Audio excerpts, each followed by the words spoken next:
Yo, what is up, ladies and gentlemen? Welcome to the 5th dose of Acennex. Cinque, 5. Numero. Make sure to follow us on our socials. Instagram.com/Acennex, ACENNEX. Follow me on as Ace Hendrix. Next to Gent, IG. You can also follow us on Spotify, Apple Podcasts, Google Podcasts, Anchor FM, and on YouTube. Dose of Acennex. What's going on, patients? We're here with another one. This dose here is a special one. Different. This is actually a little in history. The first guest. The first dose with a guest. We have a special guest here. Goes by the code name Patient X. Okay, he came here wanting to talk with us, and we appreciate him for that. And he does not want to be seen on video. Anonymous, right? Anonymous. Yes, sir. You know, so for those listening on Spotify right now, if you watch the visuals, go on YouTube and you'll see what we're talking about. Dose After Dark vibes. Yes, sir. Yes, sir. So, welcome. Thank you. It's a pleasure being here. You're ready, man. Listen, man, this is for people here, for the patients. Patient X, originally born and raised in New York City. Yes, sir. Harlem, New York. Harlem world, Harlem on the rise. But he has made a huge transition in his life. He has moved out of the city. Now he's residing in the South. Yes, sir. Arkansas. Wow. Damn, I was going to let them guess which state. Now, let me stop. But yeah, he's in Arkansas. Not Yeah. Arkansas, Arkansas. Arkansas. Get it right. Yep. That's one of the first things that I learned down there is pronouncing the name. You know, it's originally written Arkansas, so you know That's what. Yeah, that's how it looks. Yep. That's how it looks. So that's how you try to pronounce it at first. I was the same. I'm guilty. So that's one of the things that they'll call you out on that. You know, oh, you're not from Arkansas, you from Arkansas. So we wanted to bring Patient X here today just to get an insight of his transition, his change of lifestyle. Basically, coming from a city, now he's a country boy in the South. Yes, sir. Putting in different type of work, has a different type of energy out there, and we just want to, what was that like, man? Coming out of New York, man. It's real different. I was a supervisor in a retail store, so I was dealing with clothing all the time, and I was dealing with customers all the time. Now I'm a farmer. Specifically into poultry. I'm a poultry farmer. Deal with 120,000 birds every 56 days. I take care of them when they baby chicks up to 9 pounds, and then I ship them over to Simmons. Woo! Not only a country boy, but a farm boy. Yes, sir. Yes, sir. Can I do that in New York City? Nope, not at all, man. So that was a big transition, work wise. All right, so let me ask you probably the number one question mostly everyone would ask. Why Arkansas? Arkansas. Well, it originally started a long time ago when my ambitions as an entrepreneur really got sparked, living in New York City. We started doing research and stuff like that based on land ownership, and Arkansas was and still is one of the places to have land ownership with the minimal amount of money needed. I think it's top 5 right now. So even though where I'm from, it's growing, thanks to the federal government in part, because they are giving people $10,000 in grant money and a bicycle as a vehicle. Wow. To move there. So there's multiple states who offer the same for those who are looking for a way out, who work remotely. South, deep South. All right, damn. So, I had to ask, man, because me knowing you for so many years, good friend of mine, practically family. It's still surreal to me that you're not here, and it's not the fact that it's like, oh, I didn't want you to move on or anything like that, but basically you're the destination you chose. Yeah, you know what I'm saying. So, I mean, do you feel out of place out there? Definitely not. Definitely not. I didn't really You fit in. Yeah. I don't feel like the place. I chose the place. The place chose me. You know, because it was a decision I made late night. I had some time when I was speaking to my friend, one of the friends that we originally came up to plan with. I just spoke to him that night, just randomly, you know, and he just told me to go out there, you know, that there was jobs, and we was in the midst of Black Lives Matter. We was in the midst of the COVID, so New York City was pretty hectic, man. So that's partially the reason why I left, you know, to Arkansas, is because it was the first place that it was presented to me. I was actually gonna go to Ohio. Remember? You know? Ohio, shout out to Ohio, man. Just on a random road trip, you know. I just had to go, man. And destiny brought me to Arkansas. Yo, bro, that's real. And I don't feel out of place because it's, well, I do, you know, but I don't, because it's part of destiny. I do once we speak on the culture and everything like that. Once I was actually living there, it was a little out of place. Yeah. And they could probably tell instantly, like, oh, he's not from Arkansas. Yeah, nah. And especially once we speak, you know, we have that accent, that New York accent. Yeah, it comes out. Do you feel like you're bringing that sauce over there? Word. Like that northeast sauce? No, I'm actually feeling like I'm adapting to the southern sauce. That's good. More. That's good. You don't want to change anything out there. You just want to blend in there, put your work in, put your time in. Yeah, definitely. You know, how you say, like, contribute to society out there. Yeah, facts. You know what I mean? Doing your thizzle. Mm-hmm. Facts. How is it working, like, in a rural area, you could say, like Arkansas, and as opposed to working in the city where there's congested with people and it's just like, you know, having to deal with customers and you know, the grittiness of New York? It's definitely rural. Especially where I'm living in the countryside. It's peaceful, man. You know, I'm in my thoughts. You know, I worry about myself and my consequences. You know, I don't have to worry about underlings or subordinates.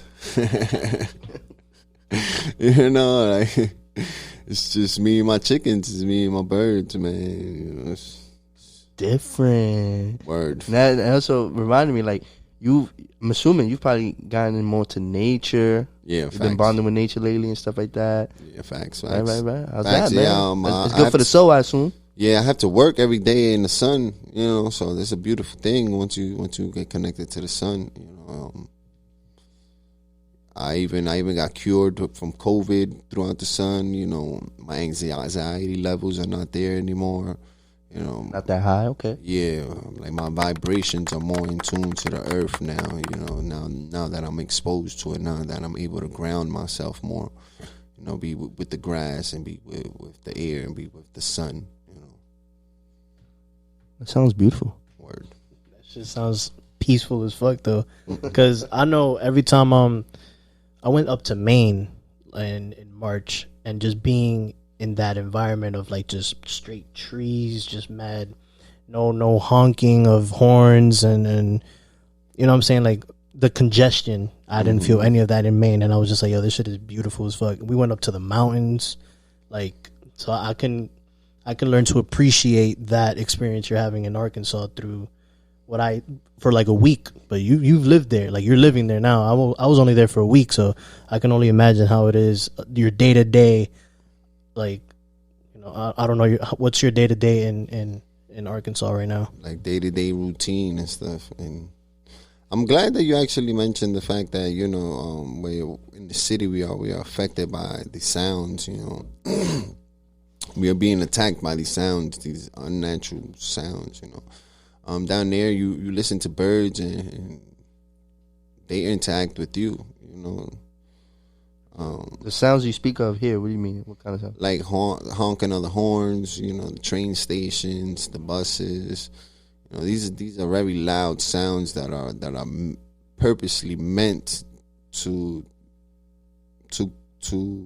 create a noise. You know, it's not even sound; it's a noise. It's something that's annoying that your body needs to react to. You know, it's to create alertness and awareness, so your body must react to it.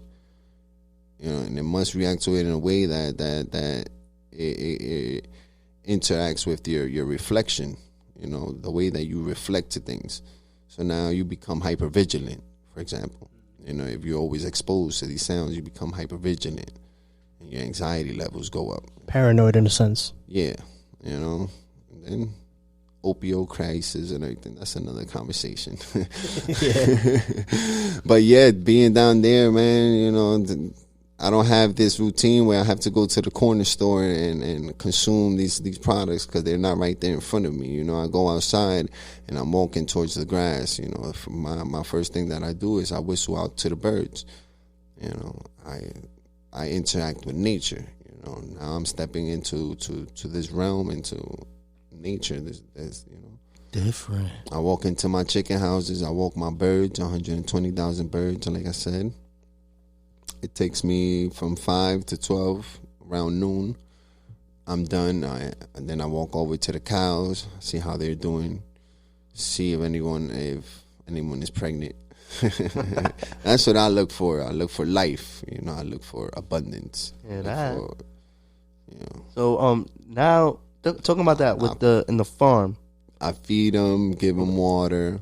Okay. You know, and then I walk the land. I'm on 90 acres of land, which is unheard of, really, living in New York City. Of course. 1 acre of land in New York City is $5 million. And you don't even get full land ownership. Like, you can't dig a hole in that bitch. That's a certain amount, you know? Yeah, zoning laws and shit. So, yeah, I walk the land. I walk the fields. You know, I walk the pond. I make sure that the 2 ponds are good. I don't have no wild animals in there coming in there. No dead animals or any trash being taken out the trash pits, because we have trash pits. You know, we don't have waste management. We throw it in fire. You know, snap! I make sure that the grass is good. You know, Wow. Let me ask you this though. Since you're dealing with chickens, dealing with cows, and being that United States is the number 1 meat consumption, is the number 1 meat is chicken, right? And we all getting these negative things about chicken, steroids, this and that. They're putting in, that's how we get cancer and all these sorts of, conspiracy theories. And it may be true. I don't know. I'm asking you because you're in the farm. But how do you feel about chicken? Are you still eating chicken? Are you still consuming it? Do you still like it? Or are you looking at it different? Because of things you're seeing now in the farm? That's like a 2-part question. All right. Do you still eat chicken? I definitely still do eat chicken, especially living in the South. That's what you mostly get down there is meat. You get real meat, though. So, it's not the same feeling. Like, when I was in New York, I used to eat meat, but that meat was heavier. Now, that's the GMOs and everything else that's being inserted in that. But everything in reality has GMOs, But yeah, I definitely still eat chicken, though it was a bad experience when I first got there, having to deal with them, There's something called the stacking shed. This is after I go into the houses, I walk the dead, and I pick them up and I bring them out. Then I go to the back and we have dirt that we carry and we bury these birds in, and we continuously stack them up on top of dirt and on top of each other. And what happens is that the corpse, it cooks itself. So that smell. Wow.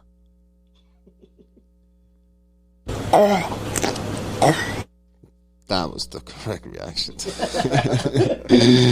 Wow. Yeah, that smell is it's death, Walk the dead. It's literally death, but it's not good.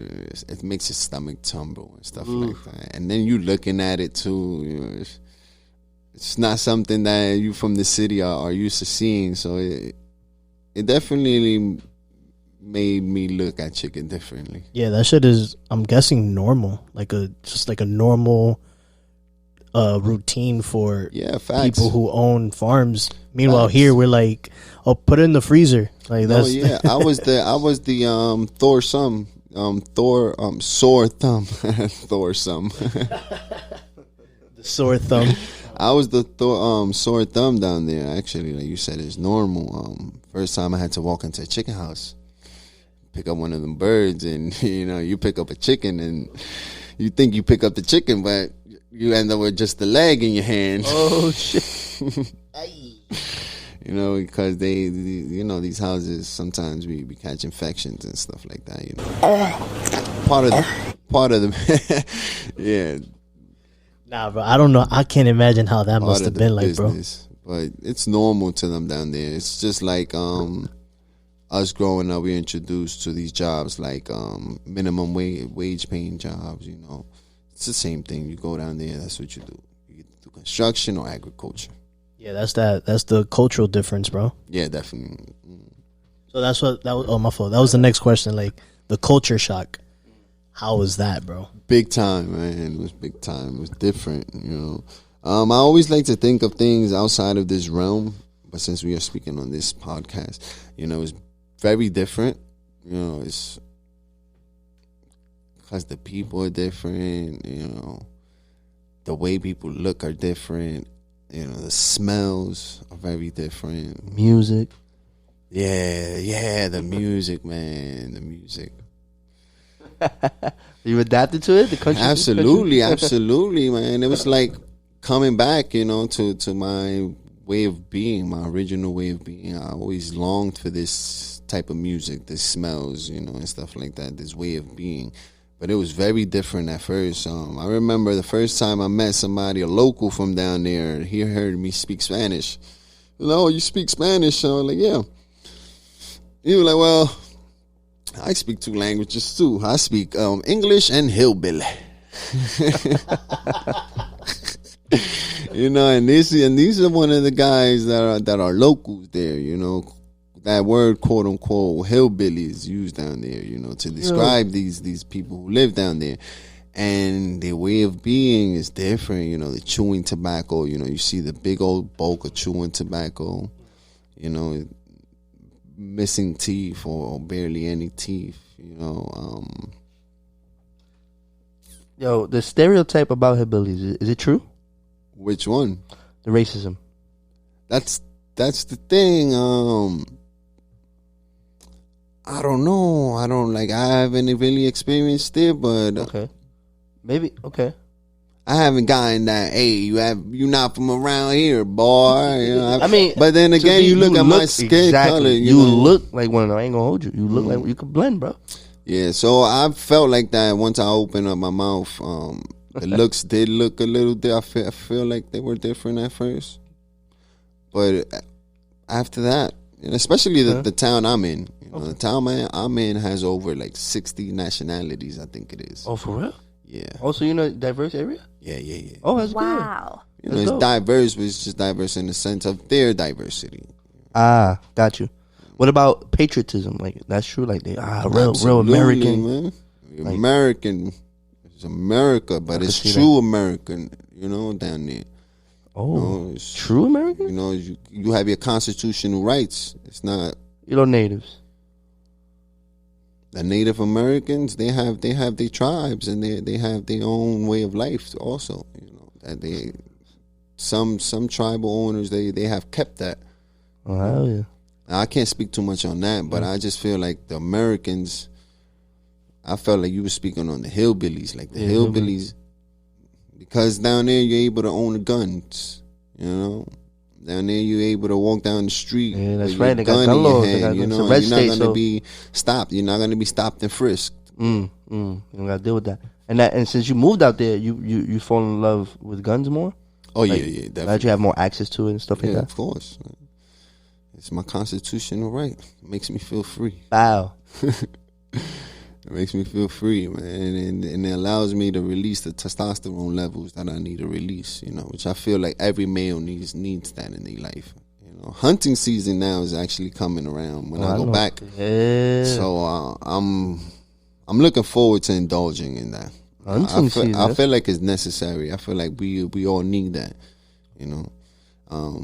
Here in New York or in big cities, we tend to join gangs and release that testosterone through these other negative ways when Killing rats. Subway rats. You know, that's you our know, that's you're our fighting hunting. or 6'9" rats Yeah, type. You know, you're worrying about fighting another man. You know, like. But then, we apologize. We're sharing one mic. Production is a little low right now, but we got it. Send them sponsorships in. So now that you out, you said New York City is chaos.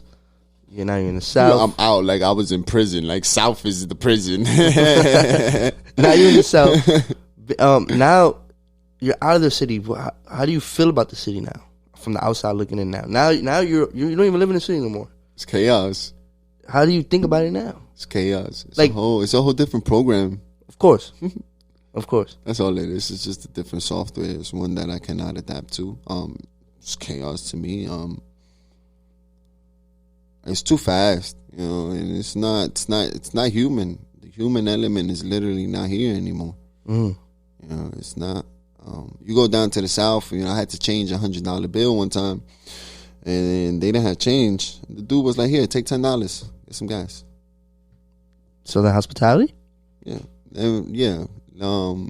contact all of your friends. Let me know when was the last time they gave him $10. You them walking down the street here, or gave him even a sense of direction.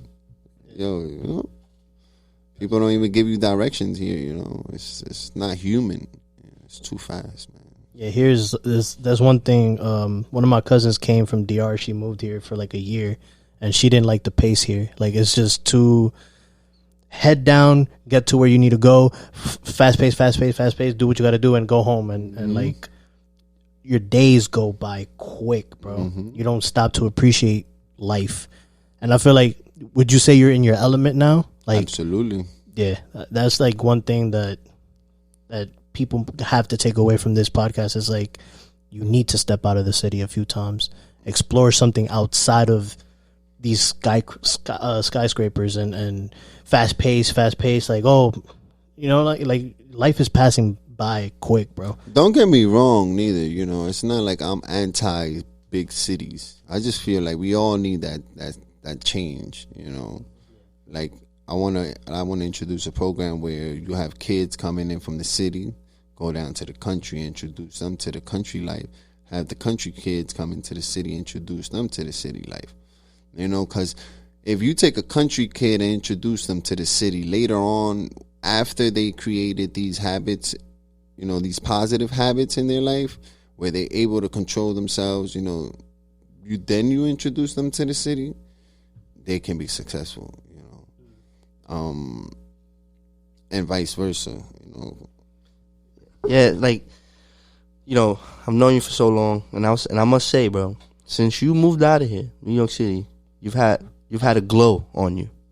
Like, this aura that you have is more brighter. You know what I'm saying? So I know that made a big difference. So I know some good happened out of your move. So, I just wanted to say, like, that decision you made was obviously the correct one. And you out there, you doing your thing. You living a different life. You've gotten better, right. Personally, mentally, and spiritually, bro. So that's what's up. And for people that's listening and watching, that you could take something from this. Like, bro, if you feel like you're stuck, you're in the city. Like, New York City is cool. It's arguably the best city in the world. Cool, but it ain't everything. New York City is not meant to, I guess, fulfill all your happiness. I don't know, like, it's something missing. New York City don't have it all. Like, nothing's perfect, just like no place is perfect, nothing, right? And, bro, if you gotta make a change and you gotta move temporarily, do it. Yeah. The city is not going anywhere. The city is a city. It doesn't belong to anyone. Like, it's just there. You can go somewhere for a year, 5 years, 10, and come back, and it's still gonna be here. You know what I'm saying? And that's what you finally did. That you broke the ice, and now I feel like you can move wherever you want in the world. Yeah. You know what I'm saying? Because you finally did it that one time, and boom. Just like that, out of nowhere, now you a bigger person. Like, bro, New York, you came back, you visited, saw family and friends, and now you're about to go right back to what you got to do. Mm-hmm. You know what I noticed it when I came here, because again, you get caught up in your ways that sometimes you don't notice. But I was so calm out there that I didn't notice, until I was reintroduced into the city. when I was into the trains, I was not as fidgety anymore. You know, I was like, oh, Check that out. You see, I was like, oh, there's okay. some changes Mm-hmm. that happens and unintentionally. You didn't even know that what was happening until you came back and visited. Yeah. Like, oh, okay. This is different. Right. What's going on? So yeah, man. People feel that feel stuck. Yo, just Take do that it. step, man. Take that Word, leap word. of faith, and that's what Word. you did, my man. Word. And you did good. Leap Doing of great. faith. Speaking of leap of faith, man, that's exactly what it was. Man. Lost the job that I had when I got there, and took 2 days for the weekend. And on a Sunday, I left the job Friday, and on that Sunday, I almost gave up on job search. And walking home with 2 bags from Walmart, and I spoke to the source, you know, and I asked the source to introduce me to one of its beings, and I was introduced, you know, right after I spoke. You know, once I asked the universe, I manifested it. You know, and that was strictly through faith, man. That was nothing else. Crazy. What's You that know, saying they say? Literally, once I stopped talking, the car came beside me and asked me if I needed help. I told the man I needed the job. The next day, on Monday, I got the job. And thank you. And now I'm living on 90 acres of land. I got a good salary. Out. And then what they say? You shall ask. If you ask, you shall receive. Mm-hmm. There you go. You just that's an example right there. You got literally put in the footwork though, man, because I was in the duplex I had rented and I was asking. But that's exactly what came to mind was you got to put in that footwork. Just walk around, go to the parking lot, see who you meet, you know. Talk, communicate. We preach that all the time, man. Like, Man, gotta down there, communicate, man, you will find somebody. You will find somebody. Yeah, you never know who you're gonna run into. Humanity is not dead. Yeah. Telling you, it just does not exist in big cities. Before I left there to come here, I had to leave my dog. I left my dog with strangers. Now these same strangers offer me a job to become an Way electrician. of life, bro. You know, to become a certified, you know, blue collar professional. You know, and that's not even what I was looking for. Check that out, man. You Damn, know? man. With an even better pay, you know. So just branch out, man. Don't be afraid because of what you've been taught and what has been shown to you. Like, I know it's intimidating because New York City is fucking intimidating. So if you think that New York City is intimidating, if you don't step outside of it, you're automatically gonna think, damn, everybody everywhere else is gonna be like this. But nah, man. It's totally opposite. It's fucking beautiful. That's a very important message for those who, like Nick said, feel stuck in New York and feel like this is the end all do all. Like, damn, there's nothing else. Like, bro, there's so much out there. It's just a black hole. That's all. So much. Hence why I myself like to travel, because it's about expanding horizon, getting to know different cultures, getting more knowledge, coming back more humble. Like, damn, okay, there's a whole world out there, and we just worried about a city, or maybe even the states, whatever. But it's like, bruh, the world's your oyster. That's beautiful. Yeah, man. Yo, Patient X, straight from Arkansas, pulled up, spoke to us. Yes, sir. Even though he didn't want to be shown on camera, but that's okay. Yes, sir. We appreciate your words, man. Thank you. You're an enlightenment. Thank Word you. up, man. And Patience, thank you for tuning in for the 5th dose. Ace, anything? Check our socials out. Follow us on Instagram.com/Acennex. Follow us on YouTube, Dose of Acennex, Spotify, Dose of Acennex, Apple Podcasts, Google Podcasts, Anchor.fm/Acennex. You already know what the vibes is. Oh, yeah. Patient X does not have any social media handles, but that's okay. Catch him out there in the world. In the world. Catch him if you can. Yes, sir. Hey, gracias.